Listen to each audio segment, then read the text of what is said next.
Hello, everyone. Welcome to 2D Board Gamers. My name is Dave. And I'm Dirk. And today we're going to take a look at the second collector scenario. This Yeah, is the third scenario in the Galaxy's Most Wanted campaign. yeah. This is the nice one. The one we did, the last one we did, he was the evil one. This is the nice twin. Wow. Not a twin, He's but still not a pushover. no, I didn't say it was a pushover. It's just, I'd rather play this one. All right. So we got stage 1A here. All right, so the missing Milano. So whenever we set this one up, what we're going to want to do is grab collector A1 and collector B1 instead. If we're playing in expert mode, we're going to grab the Escape the Museum, which is this one. We will grab the Galactic Artifacts, the Ship Command, and one of the standard encounter sets. And then we'll grab a modular encounter set. In this case, they suggest the Menagerie Medley. So that's the one we'll go over here. And whenever you're doing setup, you're going to put the library labyrinth environment into play, and you'll set the set aside ship, or you'll set the ship command modular set aside. Yes, that's what I meant to say. I got it. Sort of. All right. Then side 1B, we got the missing Milano, 11th threat per player threshold, force interrupt. When the last threat is removed from this scheme, advance to stage 2A. The players win by advancing. So this is the first of the going through a pile of schemes to complete the story. Yep. And so this starts with 7 threat per player, and we add 1 threat per player. Yeah, it starts with 7 and the threshold's 11. So yay, you don't have a lot. if you don't, you've got to deal with it immediately. Yeah, you thought Rhino was bad with 7. Yeah. Now we got 4. All right. So then the collector here. All right, so collector A1, the standard version. He's elder. He's got 1 scheme, 1 attack. He gets an additional scheme or attack where an additional X, where X is the equal to the main scheme's current stage number. And again, we're having to advance through the schemes, so that gets higher each time. And as a force interrupt, whenever the collector would be defeated, you're going to remove 3 threat per player from the main scheme, and you're going to flip this card over instead. And he has 8 hit points per player. All right. Yeah. So then when you defeat him, so this is a double-sided villain. So now we got collector A2. He schemes for 0 and he attacks for 0. Elder, he's wounded. Collector cannot be defeated.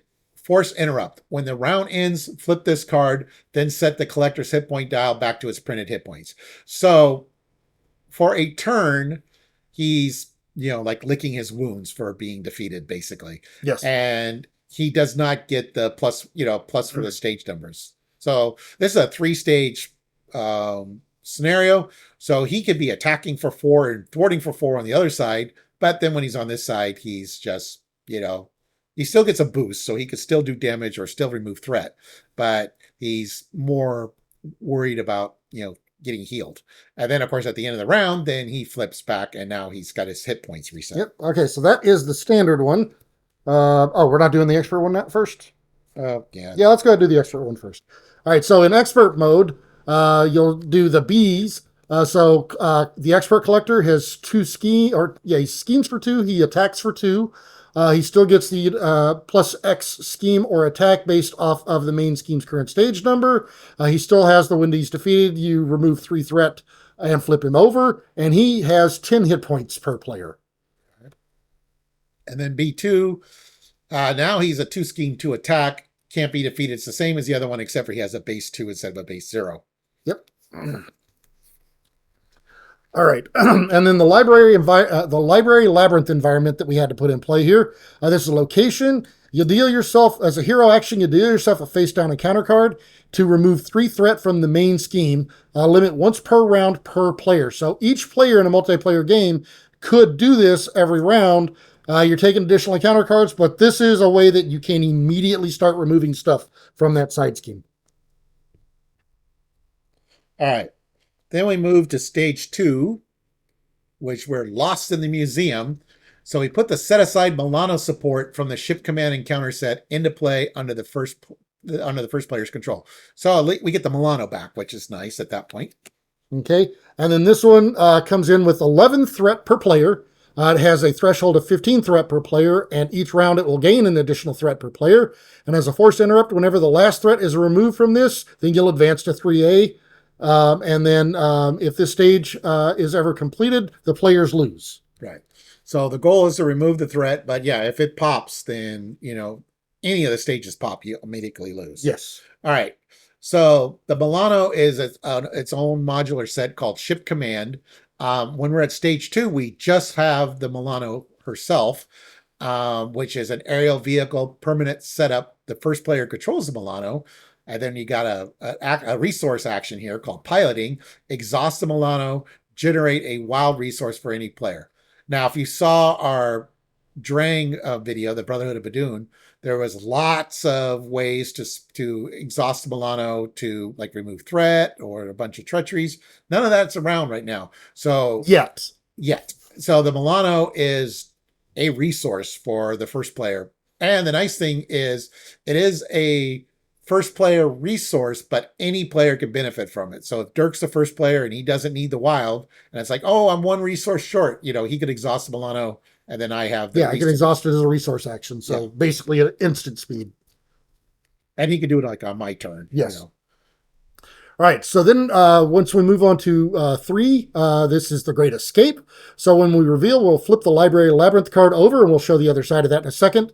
And you'll place 1 acceleration token on the main scheme, and then you will shuffle the rest of the cards from that encounter set, from the Ship Command encounter set, into the encounter deck. So this is where we start getting those other cards.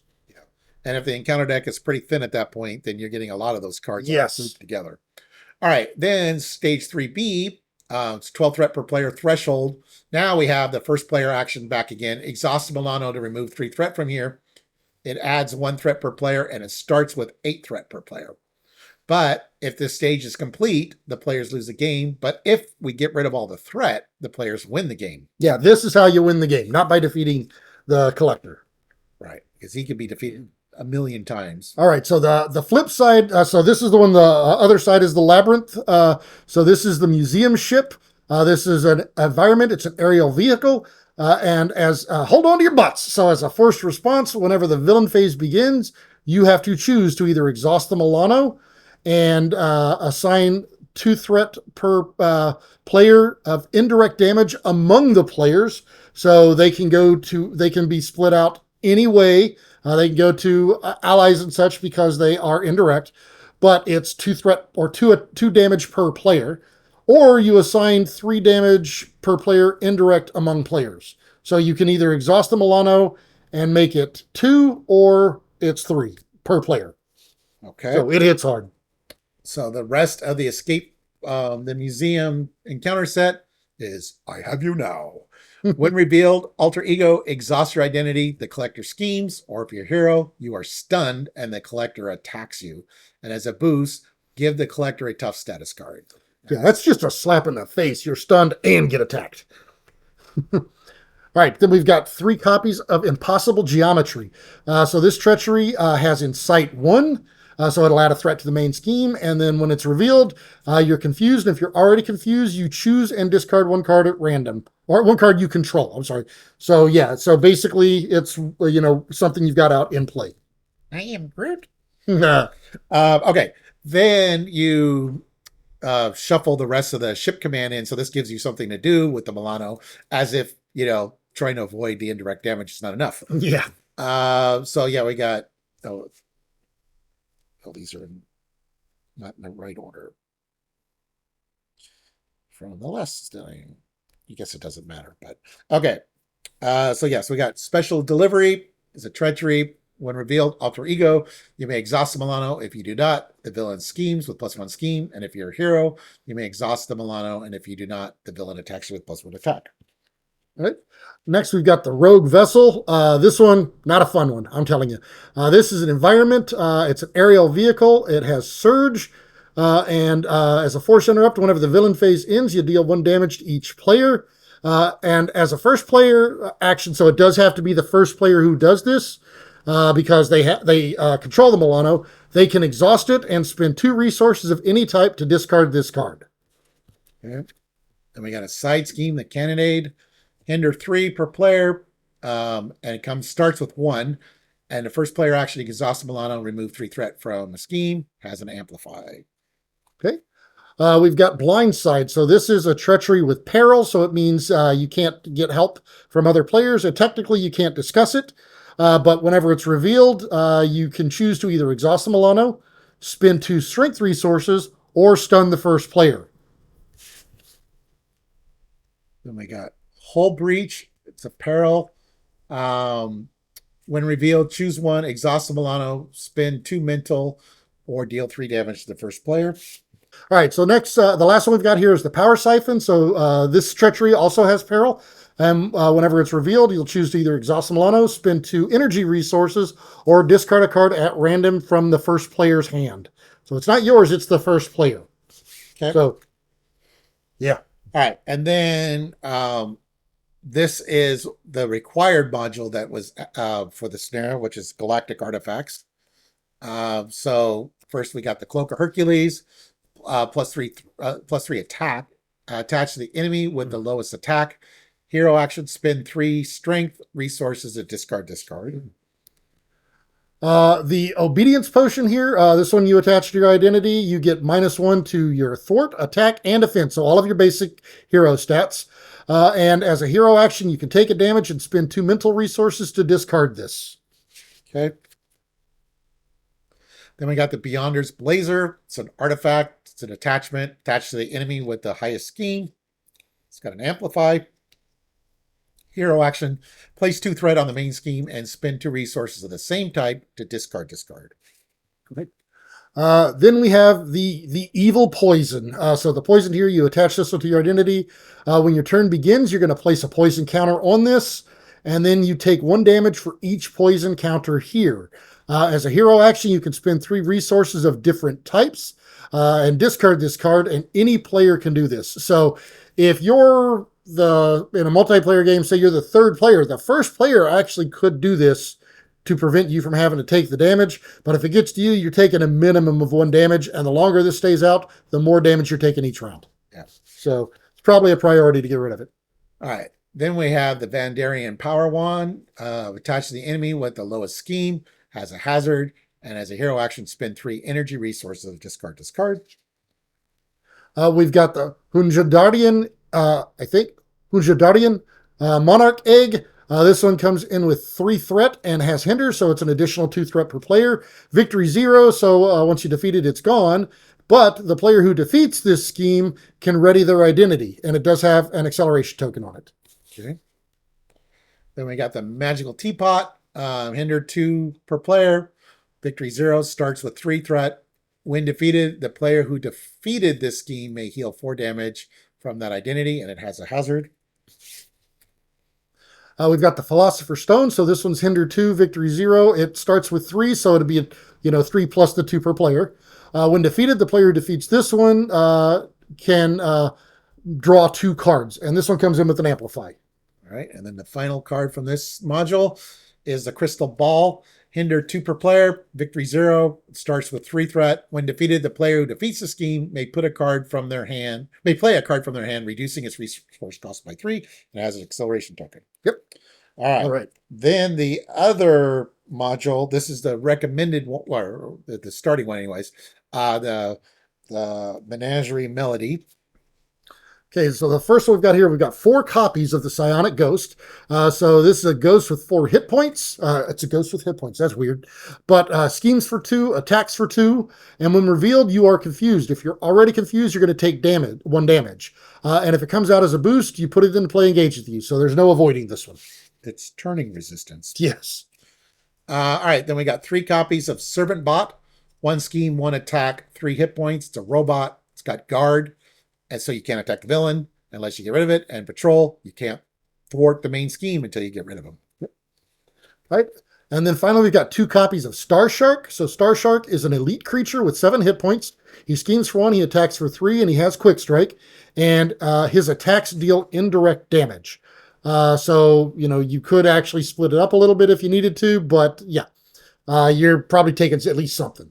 And then as a boost, if it comes out as a boost, you're going to deal 1 damage to each character you control. I'm not sure which one is worse. Okay, I'm going to be really honest. Then if you're playing the campaign, this card can get added. The better you do, the like if you as you go through the campaign, if you defeat the Badoon Headhunter card that was added in that specific scenario, then you add the next one to the next scenario. So this is the one for scenario 3, which is Dead to Rights, Surge. When revealed, exhaust your identity. If you cannot, place 2 threat on the main scheme, and as a boost, give the villain 1 additional boost card for this activation. Oh, I'm sorry.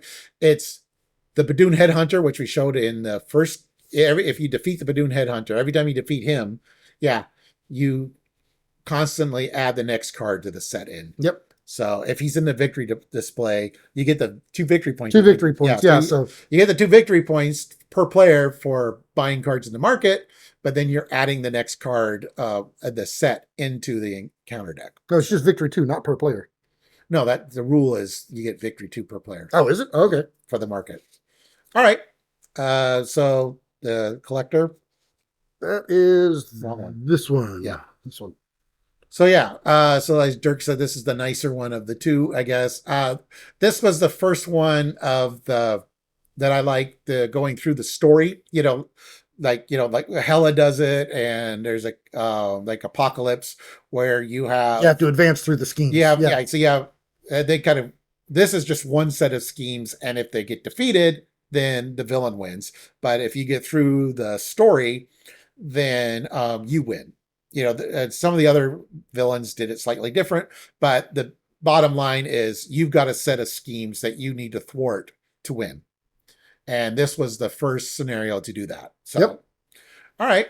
Well, anyways, thank you for watching, everyone. Please like and subscribe. And if you want to see more content by us, go ahead and hit that notification bell down there, and you'll get alerts whenever we post new videos. All right, see ya.